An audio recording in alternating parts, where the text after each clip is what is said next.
What a beautiful day. Grateful God woke us up this morning.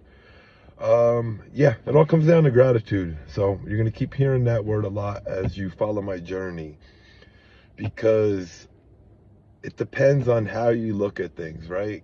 If it's raining, people could say it's a bad day or a shitty day out. It's not. It's a matter of how you look at things, right? If you got no money in your bank account, you think life's not going good for you. But however, your kids are fed, your bills are paid, everybody's healthy. It's all about how you look at things, right? So I've been on the both sides of everything.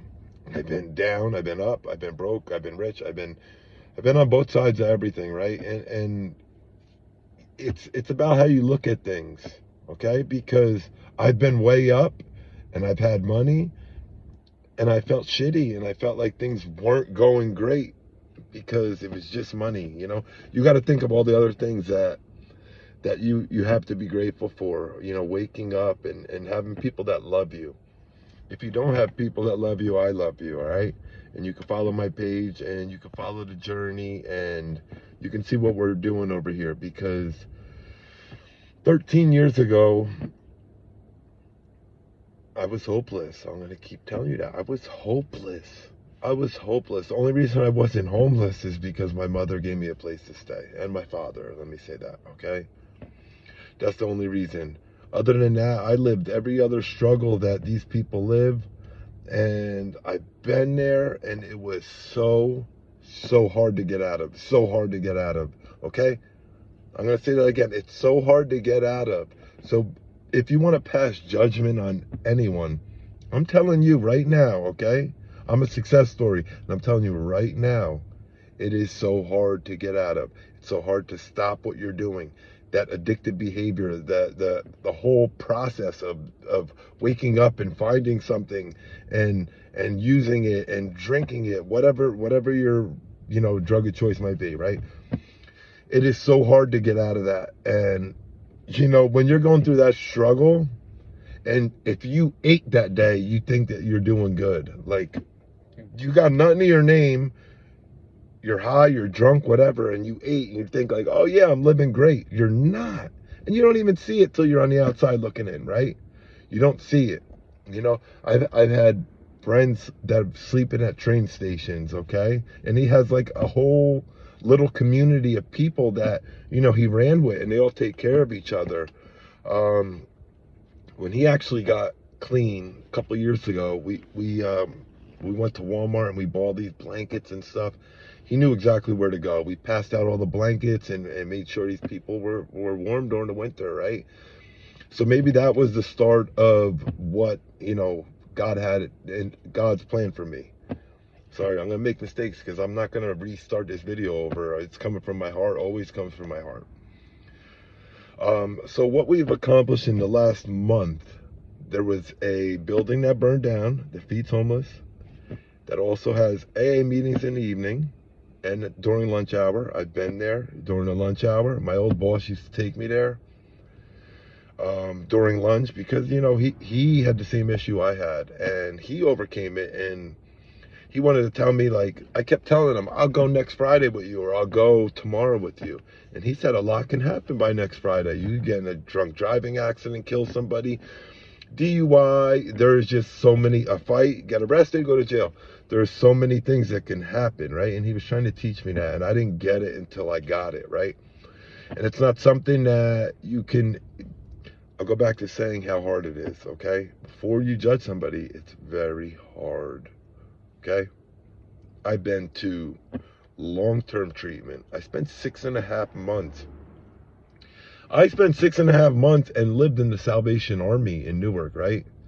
With people that have just came out of jail and addicts, homeless people. Like it was actually an amazing experience, right? And it actually got me like closer with God. It did. And I used what I learned in there and I took that with me. However, that long-term treatment didn't do it for me, right? Long-term treatment didn't do it for me. The DUI didn't do it for me. The multiple arrests didn't do it for me.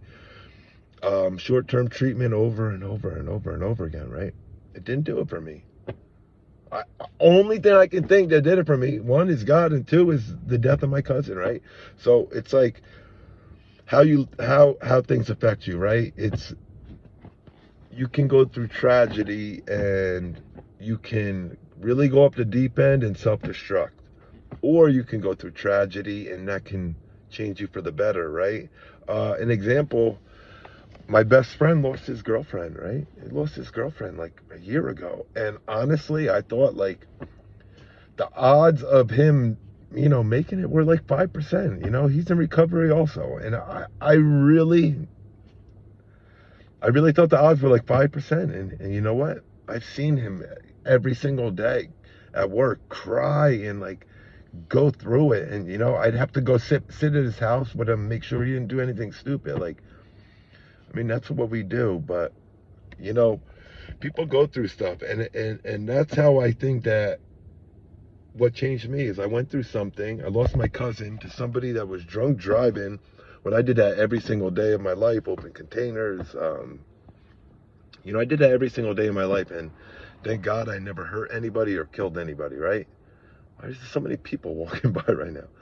Anyway, so thank God I never hurt anybody or killed anybody, and that was the start of a change for me, and that's the only thing that I can say that was like the difference, because like I said, long-term treatment, short-term treatment, and my cousin's death was I believe which helped me through this process. So our goal is to help people get off the street, get them into a rehab facility, get them from the rehab facility to transitional living, studio apartments, and then back out into the world home with their families. Like that is an amazing goal that I'm setting for myself, and I believe that we're going to get it. In the past month alone, we have donated to that fish organization, which I was just talking about. Okay, yesterday we collected 14 or 16 bags of food I dropped off in the morning. We got the website set up. We got the office. We got a physical location now that people can send donations or people can stop by and visit. We can have board meetings, whatever we got to do. But this is happening, and this is God's plan. This isn't mine. Do you think I ever wanted to be a influencer or somebody that makes content, a content creator? No, I didn't. I didn't want to do this. Do you think I wanted to put myself and my story out there? No, I didn't want to do that either. But God's plan, not mine. And I'm going to keep doing whatever I can, the next step to save lives. That's it. Simple as that. So that's all I'm going to leave you with today. Hope you have an amazing Sunday. Stay safe out there.